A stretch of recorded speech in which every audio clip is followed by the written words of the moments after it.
Todo processo de transformação tem um ponto inicial. Errar o ponto inicial é errar tudo. Um esforço para se encontrar no mapa errado leva a pessoa a uma perdição maior ainda. Deus disse de um processo de transformação grandioso, importante, vital, que se não acontecer, nada dará certo. E esse processo começa com um desapaixonar-se. Ele disse sobre isso, começando o maior discurso de todos os tempos, e sobre ele vamos começar a conversar hoje no Fé para Hoje.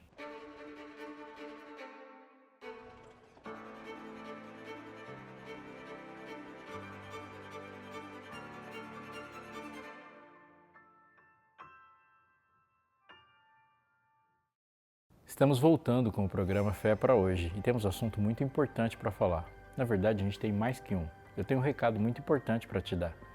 A Escola Bíblica da Novo Tempo é a maior escola do mundo e você pode fazer parte dela de uma maneira tão simples que você vai sorrir até quando eu falar como que o material chega até você. Sim, primeiro que ele chega completamente de graça. De graça, você não paga nem pelo envio e não paga pelo material também. Se você pegar seu telefone e ligar para 0 operadora 12 21 27 31 21, isso no horário comercial, você vai passar por um cadastro e de uma maneira super simples você já vai esperar e vai receber esse material na sua casa. Esse aqui eu indico para você. Diga lá.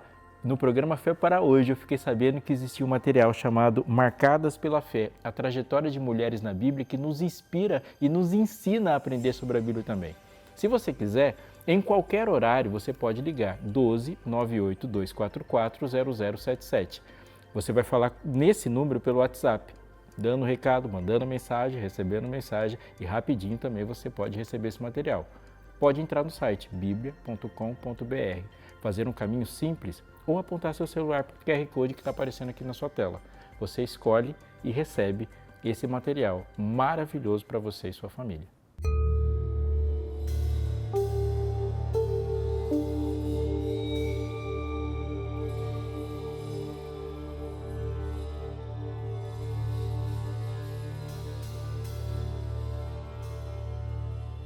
A manchete foi assim. O jogador de vôlei italiano Roberto Cazzaniga, de 42 anos, foi vítima de uma quadrilha que fez com que ele pensasse que era namorado virtual da modelo brasileira Alessandra Ambrosio e perdesse 700 mil euros. Essa notícia, veiculada no final de 2021, rodou o mundo e principalmente afetou os brasileiros. Roberto, um jogador de um time de vôlei da segunda divisão da Liga Italiana, se apaixonou e viveu um romance dos sonhos de muita gente que cobiça modelos. Desde 2008. Eles nunca se encontraram nesses anos todos. Ele disse, eu me apaixonei por aquela voz. Após descobrir o golpe que lhe custou mais de 4 milhões de reais. A voz do outro lado da linha, que fez com que ele se apaixonasse, em muitos telefonemas era de Valéria, uma mulher de 50 anos, golpista, que se passava por Alessandro Ambrosio. Ele se apaixonou por uma ideia, uma pessoa que não existia de fato e isso custou a ele muito caro. Roberto caiu num golpe, virou meme e Alessandra Real segue a vida. Mas as paixões estão por aí, impulsionando ou freando atitudes. Uma paixão, ela se caracteriza pela força que ela tem, um desejo violento e determinado por alguém ou por algo e tende a gerar uma certa cegueira por tudo que não é o alvo dessa paixão. No caso do jogador italiano, a sua cegueira diante de um golpe que pareceu tão óbvio para muita gente e para os seus amigos em especial que alertaram a polícia e iniciaram a investigação, era, como eu disse, na prática por uma pessoa que ele nunca viu, nunca tocou, por uma modelo que nunca esteve no mesmo ambiente que ele e que existia somente no seu coração. Isto é, por uma pessoa que no fluir na vida real dele não existia além da ideia que ele fazia e que os golpistas ajudaram a construir. Para todo ser humano, em todos os tempos, a paixão que temos que decididamente enfrentar é de um nível de gravidade bem maior. A paixão por uma pessoa que existe e que seu estado de enfermidade é tão sério que ela fatal e inevitavelmente vai morrer. Isso é a soma de muita tensão. Está apaixonado, essa pessoa existe e vai morrer. Mas é exatamente esse o nosso estado. Observe essa história. 2 homens foram ao templo para orar. Um era fariseu e o outro era publicano. O fariseu ficou em pé e orava de si para si mesmo, dessa forma. Ó Deus, graças te dou porque não sou como os demais homens, roubadores, injustos e adúlteros, e nem ainda como este publicano. Jejuo 2 vezes por semana, e dou o dízimo de tudo que eu ganho. O publicano, estando em pé, longe, nem mesmo ousava levantar os olhos para o céu, mas batia no peito dizendo: ó Deus, tem misericórdia de mim, que sou pecador. Digo a vocês que esse desceu justificado para a sua casa e não aquele, porque todo aquele que se exalta será humilhado, mas o que se humilha será exaltado. Lucas 18, 10 a 14.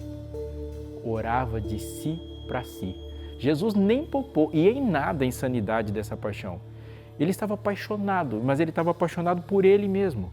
Uma paixão louca, doente por alguém que existe e vai morrer. Ai de vocês, disse ele, escribas e fariseus hipócritas, porque vocês fecham o reino dos céus diante das pessoas, pois vocês mesmos não entram e nem deixam entrar os que estão entrando. Ai de vocês, escribas e fariseus hipócritas, porque vocês devoram as casas das viúvas e para justificar fazem longas orações. Por isso vocês sofrerão juízo muito mais severo. Ai de vocês, continuou ele, escribas e fariseus hipócritas, porque vocês percorrem o mar e a terra para fazer um prosélito, e uma vez feito, o tornam filho do inferno 2 vezes mais do que antes. Ai de vocês, guias cegos! Se alguém jurar pelo santuário, isso não tem importância, mas se alguém jurar pelo ouro do santuário, fica obrigado pelo que jurou. Você está entendendo? Ai de vocês, escribas e fariseus hipócritas, porque vocês dão o dízimo da hortelã, do endro e do cominho e desprezam os preceitos mais importantes da lei, justiça, misericórdia e fé.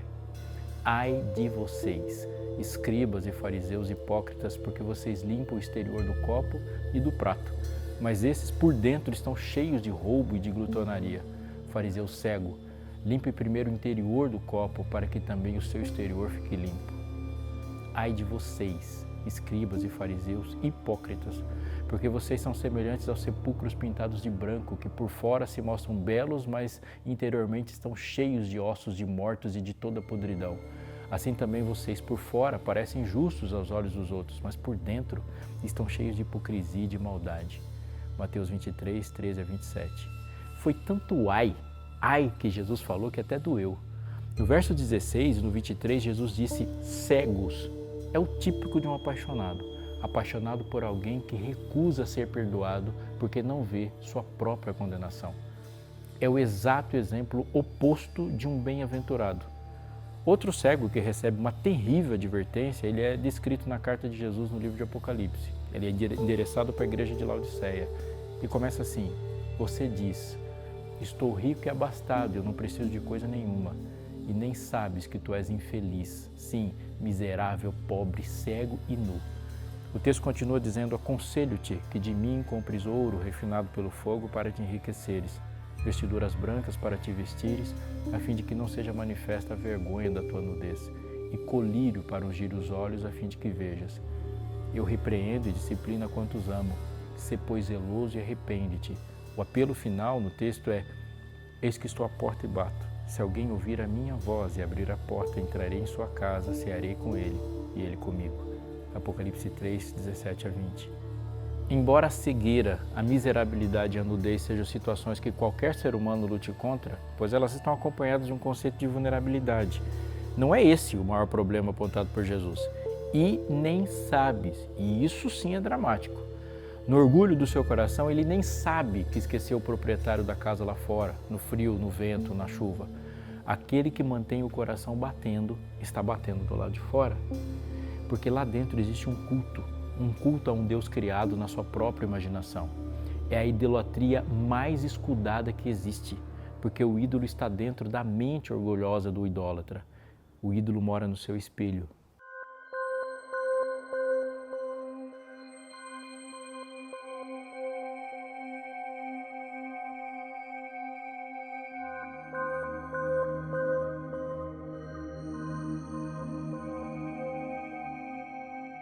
Se o orgulho e o egoísmo fossem colocados de lado, 5 minutos bastariam para remover a maioria das dificuldades.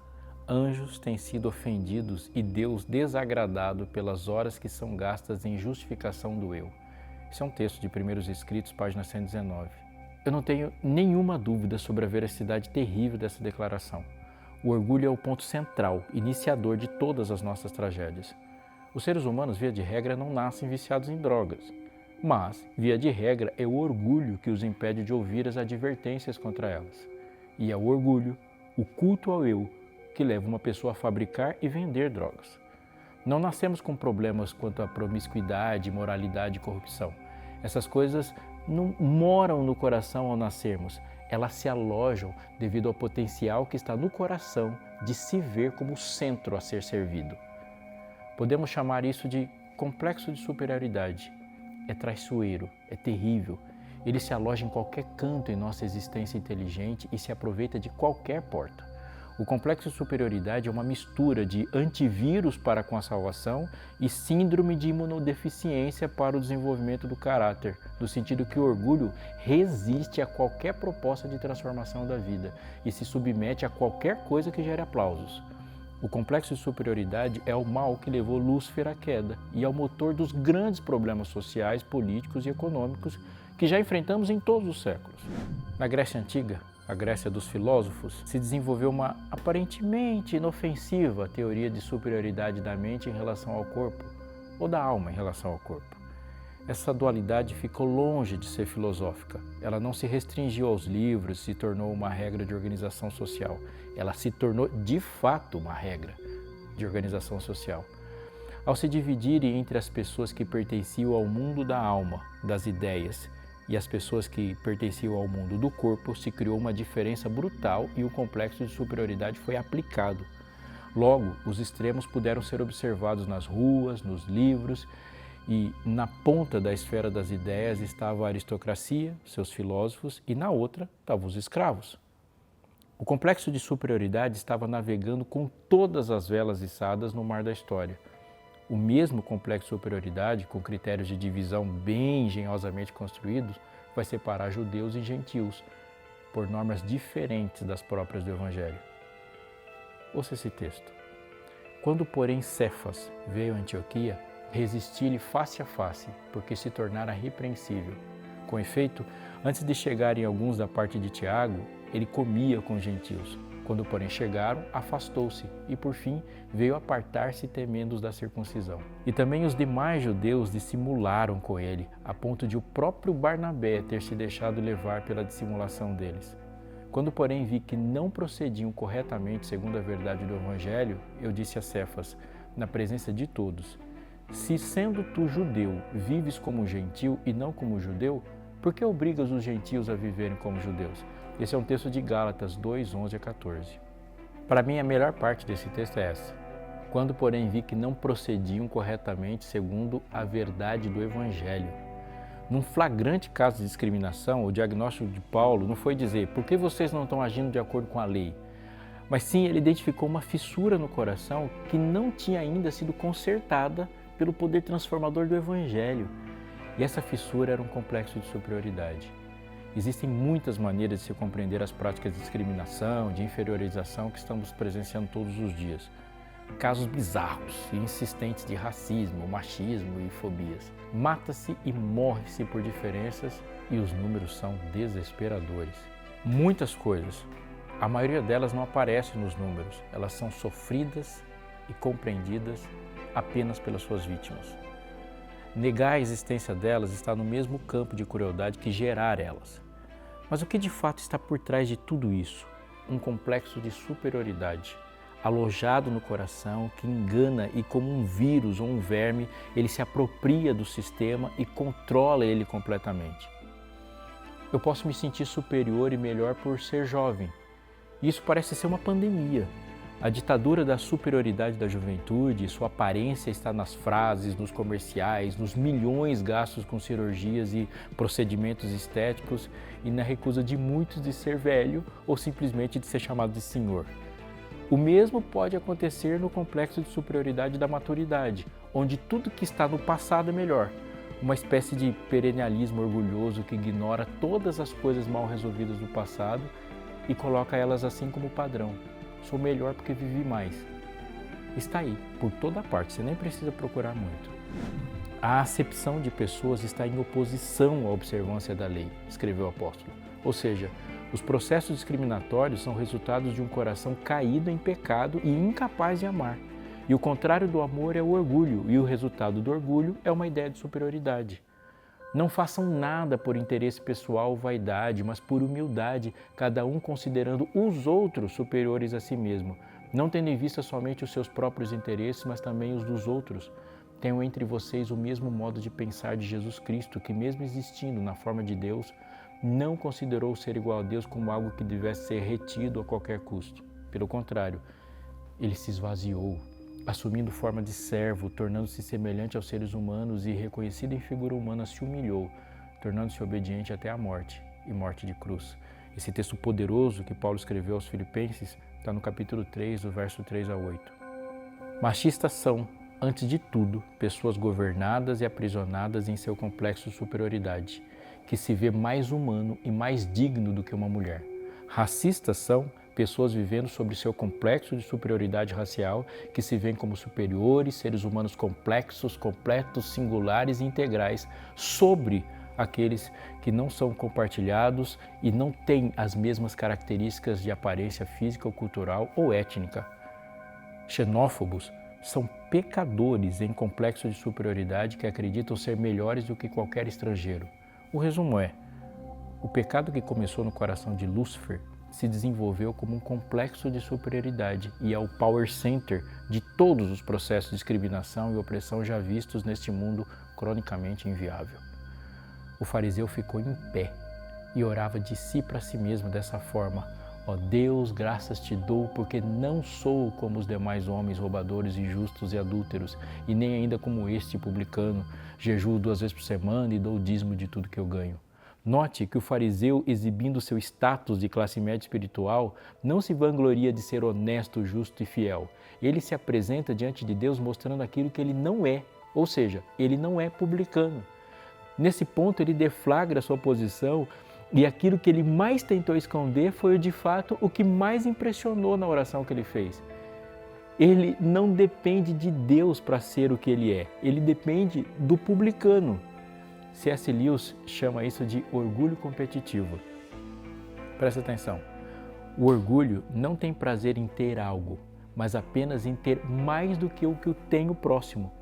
Dizemos que as pessoas são orgulhosas por serem ricas ou por serem inteligentes ou belas, mas elas não são. Elas se orgulham por serem mais ricas, mais inteligentes, mais bonitas do que os outros. Se todo mundo se tornasse igualmente rico, inteligente e bonito, não haveria do que se orgulhar.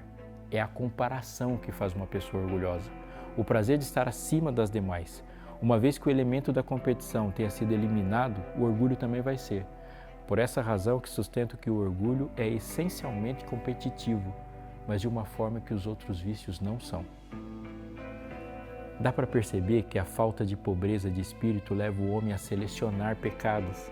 Ele prefere mencionar o roubo, a injustiça e o adultério exatamente por julgar ele que na sua posição, a sua justiça de estimação, esses pecados ele não comete. Então ele automaticamente julga esses pecados como piores e os mais escandalosos. O farisaísmo não pode, nesse sentido, ser reduzido a um fenômeno histórico religioso do tempo de Jesus. Ele revela um complexo de superioridade religiosa onde os elementos culturais, educacionais, econômicos e sociais assumem o protagonismo oculto da transformação e Deus é dispensado. Conforme Ellen White bem escreveu, o espírito de farisaísmo é o espírito da natureza humana. O orgulhoso é melhor em sua sexualidade, mas ele evita falar de pureza. Sem mencionar que ele já era acomodado a essa sexualidade antes de ser religioso. A sua moral pode ter sido construída por educação, por cultura, por sua condição socioeconômica e o jeito que ele é e como viveu e foi educado não o faz vulnerável a tentações que outros sofrem e assim ele se auto-justifica.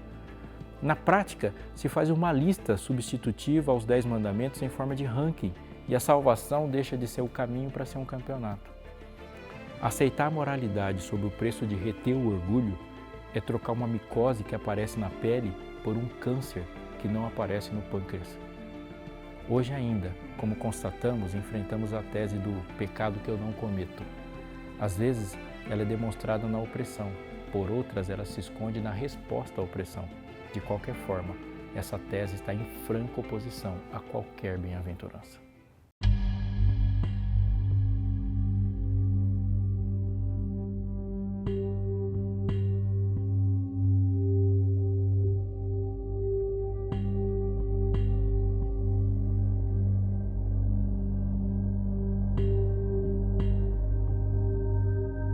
Bem-aventurados os pobres em espírito, porque deles é o reino dos céus. Mateus 5:3. Você jamais será quem você deseja ser no futuro se continuar apaixonado por quem você é hoje. Toda transformação é decorrente de um descontentamento, em todas as áreas da vida. A insatisfação com a situação é a mola do progresso. As histórias pessoais de sucesso sempre começam com alguém desapaixonado por si enquanto está e apaixonado por alguém que existe no seu próprio futuro.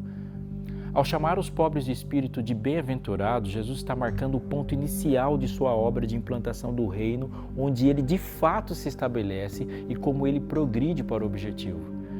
A gente precisa analisar alguns pontos para entender isso melhor. Vamos começar com a parte final das bem-aventuranças. Bem-aventurados os misericordiosos, porque alcançarão misericórdia. Bem-aventurados os limpos de coração, porque verão a Deus. Bem-aventurados os pacificadores, porque serão chamados filhos de Deus. A parte final, lá em Mateus 5, nos versos 7 a 9. Há uma diferença nesses trechos daquele trecho que começa a bem-aventurança. O pobre é um necessitado. O misericordioso, limpo de coração, o pacificador, estão atuando para suprir uma necessidade. Houve uma transformação no caminho. Alguém olhou para um tipo ideal de ser humano e disse: eu quero ser assim, e eu não sou. Tem misericórdia de mim, eu sou um pecador. A admissão consciente da precariedade da sua própria realidade é a humildade de espírito. Jesus usa essa expressão de maneira poderosa mesmo. Humilde, pobre, de espírito, em espírito. Espírito, do grego pneumate. No Evangelho de Mateus, essa palavra é usada com muito mais frequência para referir-se ao Espírito Santo. Mas esse não é o único uso. Ele é usado também para espírito imundo, mas é usada também para seres humanos. Lucas, no capítulo 1, verso 80, diz que João Batista, ele era um menino que crescia e se fortalecia em espírito, significando claramente sua força interior, no uso da raiz pneumática, que é pneuma, ar, respiração. O que nos faz viver, mover, que age gerando vida e energia internamente. Mas vem a hora, diz o texto, e já chegou, em que os verdadeiros adoradores adorarão o Pai em espírito e em verdade, porque esses são o que o Pai procura para serem seus adoradores. Esse é o texto de João 4:23. Um adorador de verdade adora com uma motivação genuína, interna, que está nele em espírito, pneumate.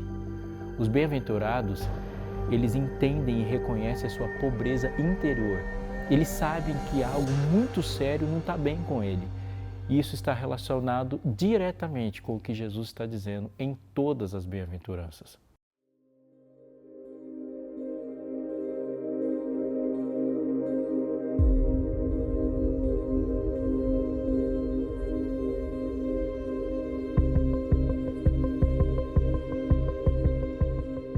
Dá-me, filho meu, o teu coração, e os teus olhos se agradem dos meus caminhos. Provérbios 23:26. Sobre tudo que se deve guardar, guarda o coração, porque dele procedem as fontes da vida. 4:23. Porque onde está o teu tesouro, aí estará também o teu coração. Mateus 6:21. O coração é o centro de comando da vida, o lugar das decisões. É no coração que as maiores e mais importantes batalhas são travadas. Do coração partiram nossos maiores erros e os nossos maiores acertos. Do coração fluem planos. É no coração que mora o amor e o ódio. É o coração o lugar do controle, a sala de operações da vida que Deus quer reinar. É na mentalidade mais profunda e real que Jesus identifica essa humanidade do Espírito e essa humildade que deve estar na humanidade. Não é simplesmente uma autodeclaração de humildade, é a compreensão da própria falência.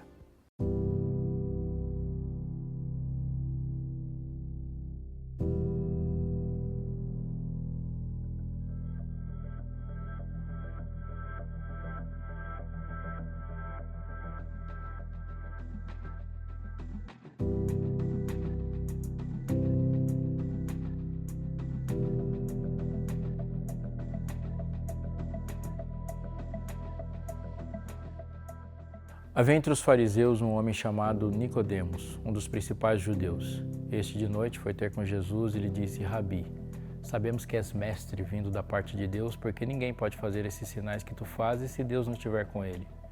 A isso respondeu Jesus: em verdade te digo que se alguém não nascer de novo, não pode ver o reino de Deus. João 3, 1-3. Mais um fariseu, mas essa história é de sucesso e foi escrita para nós. Não é só possível, mas é necessário comparar os textos, pois eles falam da porta de entrada no reino de Deus. Bem-aventurados os pobres em espírito, porque deles é o reino dos céus. Mateus 5:3. Exclusivamente o pobre de espírito adentra o reino dos céus. É um deles, está implícito, deles e de nenhum outro. Isso quer dizer que ser pobre de espírito é uma condição, e quem não nascer de novo não pode ver o reino de Deus. Os pobres de espírito não nasceram pobres de espírito naturalmente. Eles nasceram orgulhosos, aprisionados em seu complexo de superioridade, apaixonados por eles mesmos e adorando como um namoro um Deus imaginário. Mas em algum momento eles morreram e nasceram do Espírito, nasceram espiritualmente. Deus escolheu as coisas humildes do mundo e as desprezadas e aquelas que não são para reduzir a nada as que são, a fim de que ninguém que se vanglorie na presença de Deus. 1 Coríntios 1, 28 e 29. Porque pela graça sois salvos mediante a fé, e isso não vem de vós, é dom de Deus, não de obras para que ninguém se glorie. Efésios 2, 8 e 9.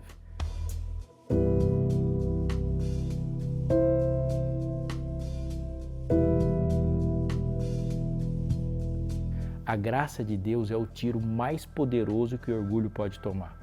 Ele envergonha toda a presunção humana e revela em profundidade, a nossa incapacidade. A graça desnuda, a graça distingue. Diante da exposição do Evangelho da Graça, todos os homens se separam entre os que se rendem a ela e se tornam bem-aventurados, e os que reagem a ela, esbravejando e esperneando como animais selvagens. A competitividade é violentamente interrompida quando Cristo se apresenta no Evangelho do Reino como o padrão a ser imitado. Ele diz: olhe para mim, se compare comigo, tente se parecer comigo. Coloque a justiça da sua vida, a sua moralidade, as suas grandes motivações, as suas realizações ao lado da minha vida perfeita e responda: você é bom em quê? Esmagado e morto, o pobre de espírito já não vive. Cristo vive nele. Ele decidiu tomar a sua cruz, amar a mensagem da cruz, lutar por uma coroa, somente para um dia ter a alegria de colocá-la aos pés do seu Salvador.